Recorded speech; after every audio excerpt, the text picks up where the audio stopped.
Hello my friends and welcome back. It's Monday, new week, and you are going to have a fantastic week. I'll give you a sneak peek what's going to happen in this video and you will be able to laugh and you will be able to cry. Russia has activated another weapon. A weapon of immigration against Finland, and using Wagner in Africa they are funneling immigrants into Russia and then dumping them straight onto the Finnish border, and they're giving them bicycles. Go and cross the border. Try. Russian opposition activist and terrorist to the Western world Igor Strelkov-Girkin announced just now that he will be running for president against Putin. And finally, Russian military blogger Romanov reports that Ukrainians have managed to cross 250 fighters and establish permanent positions in the settlement of Krynky, and that Russian army regrouped to more advantageous positions. Let's go, my friends. Look, my friends, the huge northern country of Finland. Well, why do I say huge? Compared to Russia it's small, but compare it to Estonia and ignore my tags over here, it is big. It's very big, and the population is 5 times bigger than Estonia. 1,000 kilometers additional NATO border now to Russia. Russia doesn't like it, so Russia and Putin now want to try out Finnish response, Finnish aggressiveness, their ability to respond.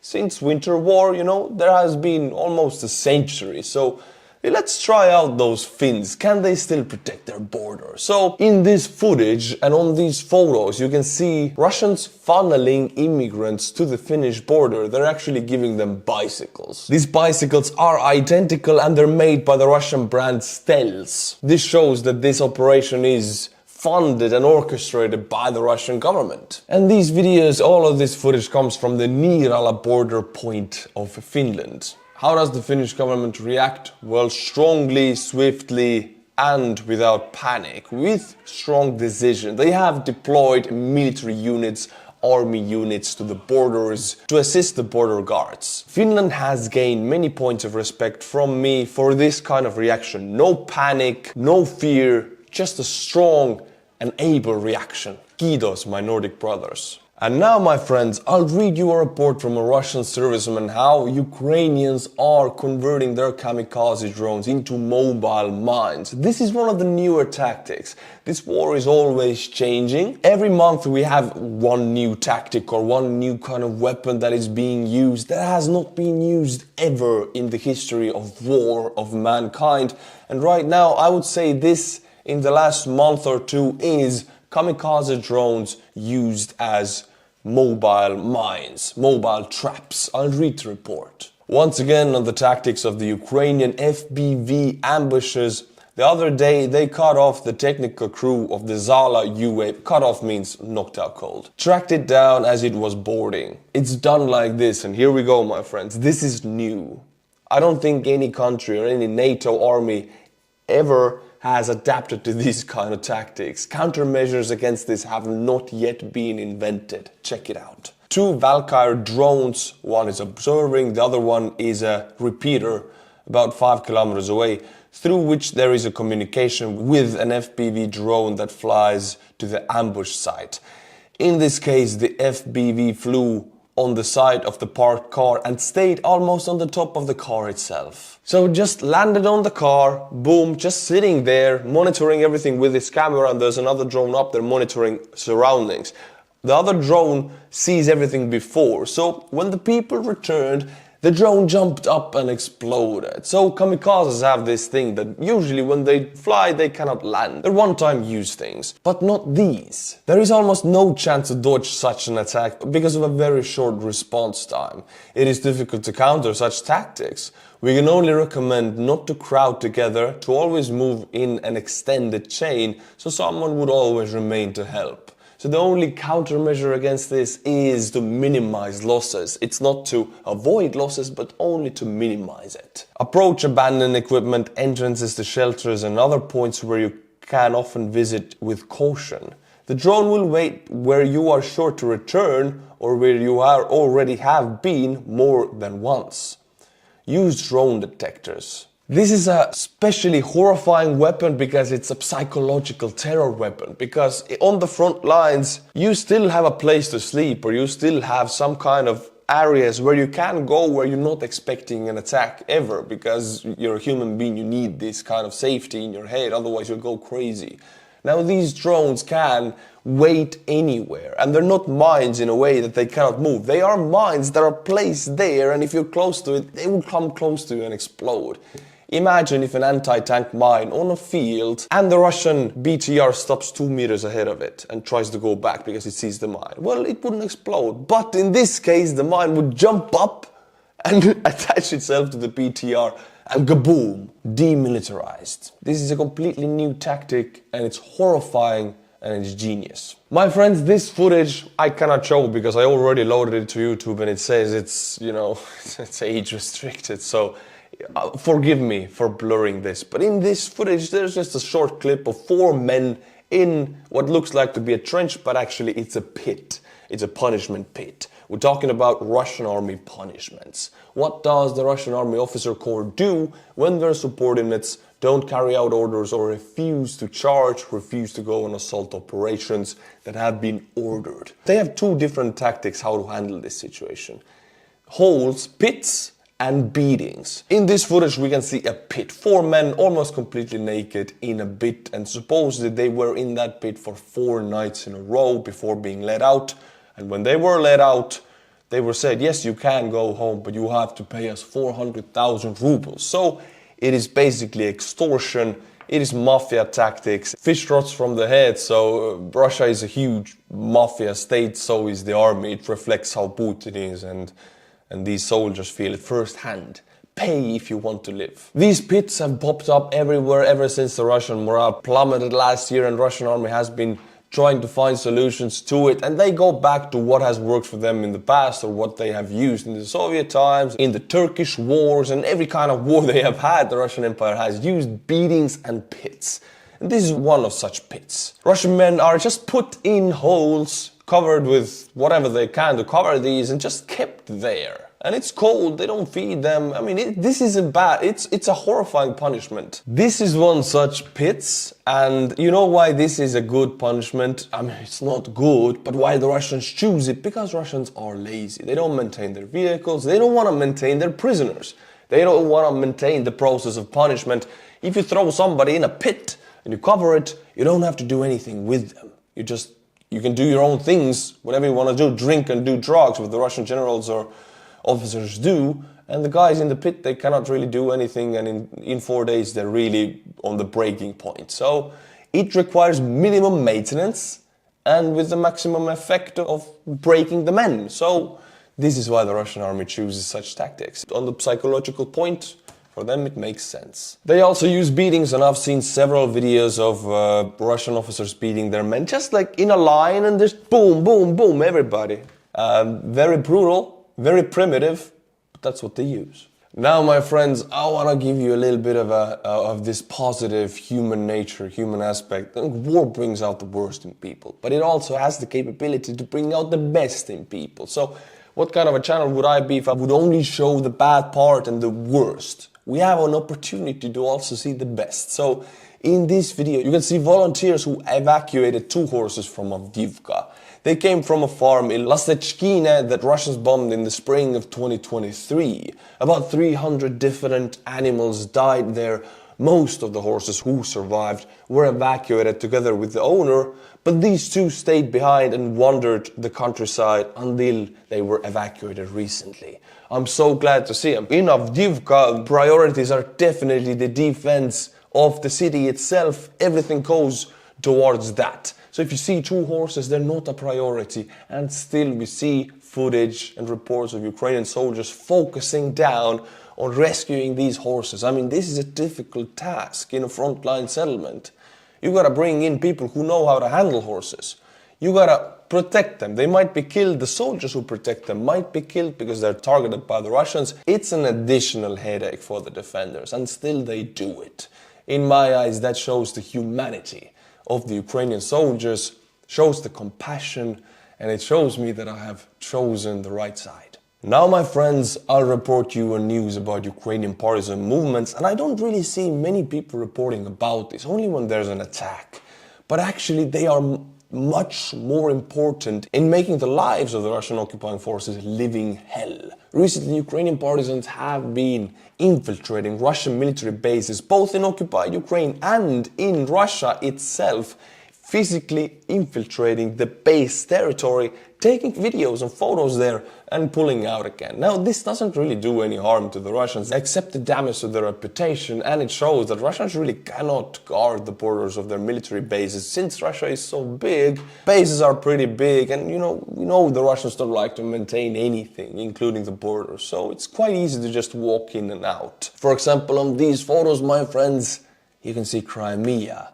This is Crimea right now, as we speak. Ukrainian partisans hoisting the flags of Ukraine everywhere they can in Crimea. Here, my friends, we can see a mine tied to a birch tree, and this was done by Ukrainian partisans actually almost a year ago. And now there are photos that these mines have exploded. So near them, some Russians went to push up sunflowers. These Russians were demilitarized, liquidated, knocked out cold.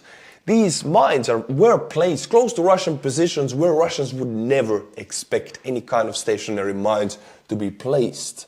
So these partisans can do a lot of harm, especially to the mind. Because if you're living in fear in the occupied land, you know the population hates you, you're jumpy, you're tired, you cannot sleep, you make mistakes, you get demilitarized faster. But the biggest news, what the partisans have done, and they did it recently actually, is they scouted out Russian military bases in occupied Donetsk Oblast. They went so far as to publish photos and videos and even coordinates of the military base that were otherwise supposed to be completely secret. And this is done by not any kind of Ukrainian intelligence network or Ukrainian army unit, just by Ukrainian activists that are Ukrainian partisans. They can do a lot of damage because these coordinates right here, they are now a target of Ukrainian missiles and drones. It holds a fuel depot, at least 10 armored fighting vehicles, 4 MLRS and a command post, as well as headquarters. They take photos such as these. Everything here can be geolocated and attacked with a missile or drones, and it's a huge loss for the Russians. They cannot do anything in secrecy.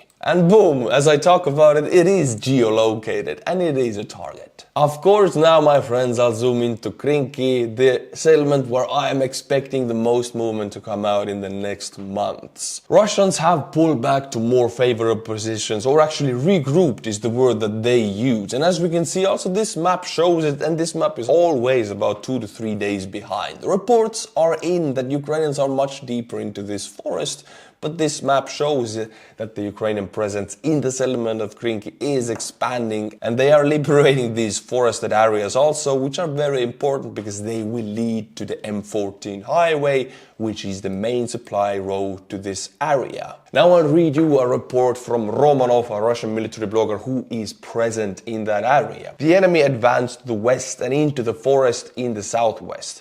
The enemy's advance became possible as a result of regrouping without a fight, which is what we call in the West retreating. In total, 250 military personnel of the Ukrainian armed forces are present in the settlement. And some of them also in the forest, and some of them just before the Krynky river. So we would have about 500 Ukrainian personnel present in this yellow marked area here. And this is ever expanding, this number. And if we talk about Russians pulling back to more favorable positions or regrouping, I want to introduce to a character called the Russian Regrooper. The average Russian Regrooper is 55 years old. He has never held territory for longer than 15 minutes. So a Ukrainian babushka regrouped. Haha, it's not a retreat. Regrouped from Kupiansk to Vachansk to Belgorod in 24 hours. Regrouped before his troops too. Was encircled, regrouped anyway. Regrouped from Izium to save people of Donbass, then regrouped from Donbass too. Physically incapable of standing still. I'm gonna regroup. I love this guy. This is my favorite Russian, a regrouping Russian. I'll keep it coming your way, man. Now, my friends, I'll introduce you to these very rare people in Russia who actually do something against Putin's regime or government, and usually it takes the form of not doing anything inefficient. Unfortunately, Russian people have been taught to be sheep for 20 years and they cannot really think straight. if they haven't left Russia, because if they have taken their life into their own hands and left that godforsaken country. Now this woman has an idea that I want to change something and my son has been mobilized into the army and I hate it. I'm going to lose my son, so I'm going to set fire to the enlistment office and I'm going to do it. I'm going to change the country. And another woman is filming her, of course, and this is the woman. And what does she do? I mean, I want to say I'm glad that somebody does something in Russia, but you cannot burn down a stone building with oil. By throwing oil on the stone. I mean, I don't know. This woman is probably going to jail for the rest of her life for this, and it does nothing to the building. I'm glad this happens, but it should happen efficiently. If you're watching from Russia, stone doesn't burn. Wood burns. Plastic burns on high heat. Plastic windows do. For example, wood covering this hole in this cellar. This burns and it could spread inside, but this stone wall here and you filming it, you're only causing yourself to be put in prison for the rest of your life and your son is still going to die on the front. So I just want to educate the Russian opposition movement a little bit. And now she runs away and she decides to go back because the fire is still burning and it's nice to watch and she wants to film it. Yeah, she's probably now under the arrest of the FSB already. My friends, wood burns, plastic does also. If you heat it enough, everything except for stone, it doesn't burn. So if you're watching from Russia, make sure you are burning burnable materials. My friends, now I again want to show you the humanizing aspect of this war and what it brings out in people. I present you a grandmother, Ukrainian grandmother, who decided to be a drone operator. Grandmother of 6 grandchildren trains to become an FPV drone pilot. I am thermal power engineer, a seamstress, a mother of 3 and a grandmother of 6. I'm 54 years old, my age doesn't allow me to join the infantry and they won't take me for running. Yeah, good choice. And jumping. But UAVs, there are no age restrictions. Children don't know about the training yet. It will be a surprise for them. It's a great honor because not only men but also women defend the country. It must be love for the country and a strong desire to destroy the enemy, so that they never want to set foot on our land again. And the commander bows before her. This, I am proud. I am not Ukrainian, but I feel proud to see this. We are bound by the same fate, we have the same enemy, so I see the same motivation in this woman's eye as I see in Estonian's eyes. Also, my friends, connected to the Kamikaze drones, after tomorrow I will leave for Ukraine, so you'll get tomorrow's update, and after that I will be in Ukraine for a week. So 1 week you will not get a video because I'm away in Ukraine.